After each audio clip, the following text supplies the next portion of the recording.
Mga kalingap, welcome back to my YouTube channel. Magandang araw po sa lahat. Sa madamo kayo ng mundo naroroon ngayon. At ito nga guys, no, panibagong reaction tayo dito kay Kalingap Edo sa pagpunta niya po dun sa kanyang beneficiary na si Ginilyn. At isa po ito sa kanyang mga tinutulungan at scholar po, sa scholarship niya po ito, no? At nag-aaral po ito ng kolehiyo si Ginilyn, mga kalingap. At ayun nga, no, namangha dito si Kalingap Edo guys, mga kalingap. At ayun, tingnan natin kung bakit nagulat itong si Kalingap Edo po dito sa bahay nila Ginilyn, mga kalingap. Ano ba talaga yung pagbabago pong nangyari po dito. So, bago natin simulan ng ating reaction, shoutout muna tayo sa ating founder, Kuya Bal Santos Matubang, Ate Edna Vlogs, at Kalingap Rap. At sa lahat po naman nasa landing pad, ambassador, deputy, at mga Kalingap stalkers, mega love shoutout po sa inyong lahat. At syempre sa mga kasamahan ko pong OFW na walang sawang sumusuporta po sa aking maliit na YouTube channel, Kalingap Maymay, at sa lahat po ng mga supporters po dito sa Team Kalingap. Shoutout po sa lahat. At syempre sa mga kapwa ko po reactor, sa Team Bios, Karipa, at sa iba po pong reactor po na nandito po, na legit dito sa Team Kalingap. Shoutout po sa inyong lahat. At ito nga guys, no, samahan niyo po akong panoorin yung nakuha ko pong clip video po dito kay Kalingap Edo. At pagkatapos po nito ay ating bibigyan ng kunting reaction, mga Kalingap. Ayan mga Kalingap, sabi-sabi po natin panoorin ito. Sa kanilang munting tahanan, parang bago to bagong gawa bagong renovate, bagong gawa yung kanilang parang tinapala ng bago. Pero parang walang tao guys, no? Mga siguro tulog ang mga tao dito kasi ganito talaga sa probinsya eh. Tingnan natin kung may tao. May tao pala doon. Kala ko walang tao. Ay, kumusta dyan? Ayos lang. Ayos lang. So ano? Solo lang, wala si mama. Solo lang? Ang ginagawa mo dyan? Wala.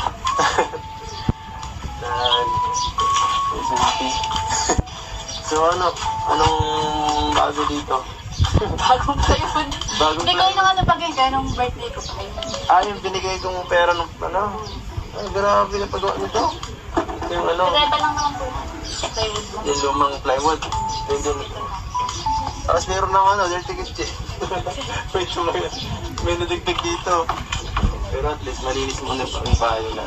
Okay lang naman kayo dito, di naman kayo ano dito.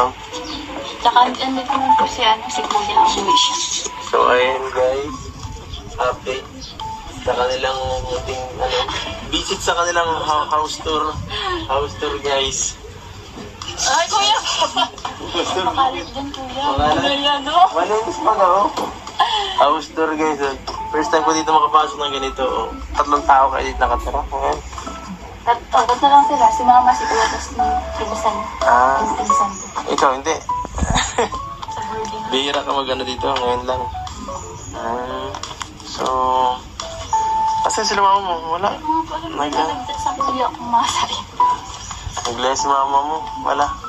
Di naman namamara lang ang gamit ko dyan. Dyan na nakalagay lahat. So, ganun pala, no? So, ito guys, ang ano. Tsaka, buong paligid pala nalagyan, ano. Ba't parang wala kang CR dito, Jen? Siya dun po yung pinag-ibig sa video. Ha? Seryoso? Ay, dito pala. Grabe. Dito ka na siya. Kala ko connected. Nahihiya si Jeneline ipakita eh. Kasi siyempre maganda si Jeneline. Parang hindi hindi tugma, no? Dito naliligo sila Jeneline po. Grabe naman. So ito po pala, hindi pala yero lang pala yung likuran nila. Kawawa din pala si Jeneline. Ha? Ano? Madumi, hindi. Mga lang, marami lang labahan. Pero okay naman. Okay lang kayo doon? Pero may CR din naman dyan, Kuya. Open na open yun Pag nag-iwi ka doon, hiling-hiling. Yung uy, pambihira yan. Kumakapit ako dito. Ano yan, sira pa ngayon eh. Alam, Ayun po yun, naputok. mahigit hindi ko na bihira yan. Mantikan ko na mag-iba guys yung bahay nila. So Jen, ngayon lang ako dito, nag-i-scout sa lugar niya, no? So, napabisita lang dito kasi walang matambayan. Doon kanina, nagparalibot ako dyan. So, wala akong nakuha. ask ko lang baka meron kami siyang may mga repair. Kasi ngayon naghahanap kami ngayon para kung sakali matulungan or may repair kay Raba. Ayun. Ito, ikaw ang dito, mas may nakakalagay sa amin, di ba? Baka may mga ko dyan, repair na Sige po yan. Yung pinsan ko po. So mga Kalingap, hindi pa po nakasubscribe kay Kalingap Edo, ayan, pa-subscribe na po. At ito si Kalingap Edo ay talagang focus po sa kanyang YouTube channel, sa kanyang pagcha-charity, ayan. At matagal na rin po itong Key Boys, mga Kalingap, wala pa mga love team. Nandiyan na po si Kalingap Edo at ito po ang unang-unang leading man na love team po ni Kalingap Rab noong panahon ni Ate Sienna, ayan mga Kalingap. So, supportahan po natin si Kalingap Edo, mga Kalingap, sa hindi pa po nakasubscribe para po masuportahan niyo po itong mga ginagawa niya po pagcha-charity.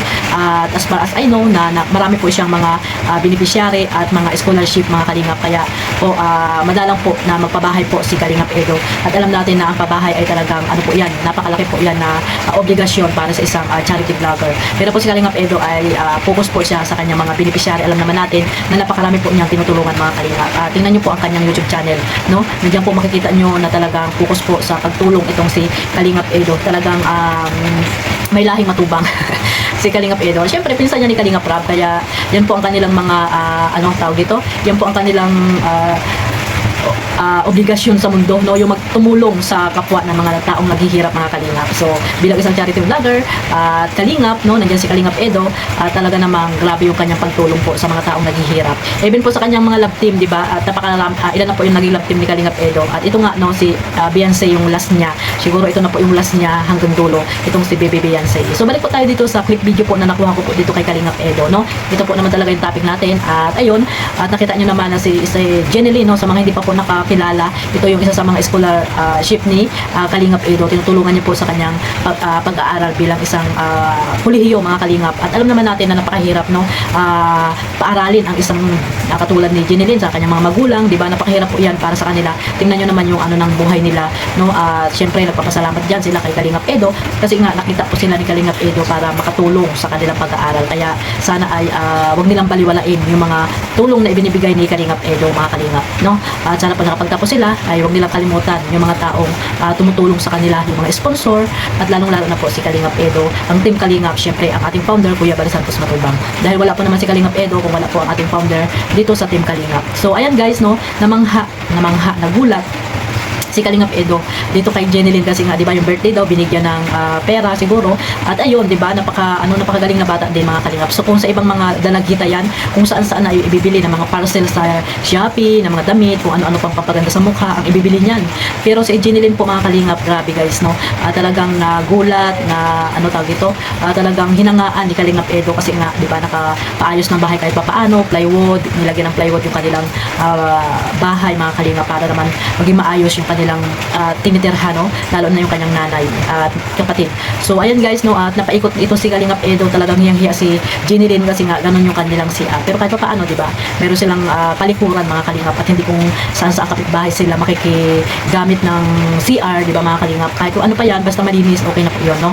At ayun nga, hiyang-hiya si Jenny Lynn dito kay Kalingap Edo, no, nung pinuntahan niya yung CR nila. Pero ayun nga, si Kalingap Edo, baliwala din naman yan kasi naiintindihan naman ni Kalingap Edo. At ayun nga, no, nagtataka lang si Kalingap Edo kasi nga, no, napakagandang bata itong si Jenny Lynn, ay ganun nga yung palikuran nila, yung bahay nila, di ba, mga Kalingap.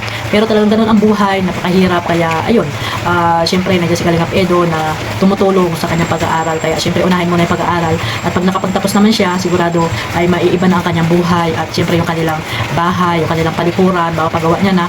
Kaya mag-focus lang sa pag-aaral, no. Nandiyan naman yung mga tao talaga na tumutulong sa kanila, yung mga scholarship ni Kalingap Edo, mga dalagita, no, hindi lamang si Jenny Lynn, mga Kalingap. So sana suportahan natin ang YouTube channel ni Kalingap Edo, no, na talaga naman pong grabe yung mga pagtulong at focus po sa kanyang pag-charity itong si Kalingap Edo. Hindi lamang si Kalingap Edo guys, mga Kalingap, syempre si Kalingap Dan, Kalingap Jomar, no, iba pang mga charity vlogger na naandyan po sa Team Kalingap. Suportahan po natin sila, yung mga nasa landing pad, mga ambasador na masisipag, focus sa pagtulong. Kaya suportahan po natin, at syempre ang ating founder, Kuya Bal Santos Matubang. Huwag niyo pong kalimutang suportahan ito at ang kanyang may bahay, at Edna, at syempre si Kalingap Rab, yung kanyang mga love team. Ayan, suportahan, panoorin natin, mga Kalingap. at yung iba pa niyang mga beneficiary para mas marami pa silang matutulungan po dyan sa Pilipinas. Hanggang dito na lang po at huwag niyo pong kalimutan i-subscribe ang aking YouTube channel. At sa mga bagong subscriber, maraming salamat po. At huwag niyo pong kalimutan i-click ang notification bell para po updated kayo sa aking mga live at reaction video na ina-upload mga kalingap. God bless po sa inyong lahat. Mag-iingat po tayong lahat sa aman dako kayo ng mundo naroon ngayon. Mabuhay po ang Team Kalingap. Bye-bye!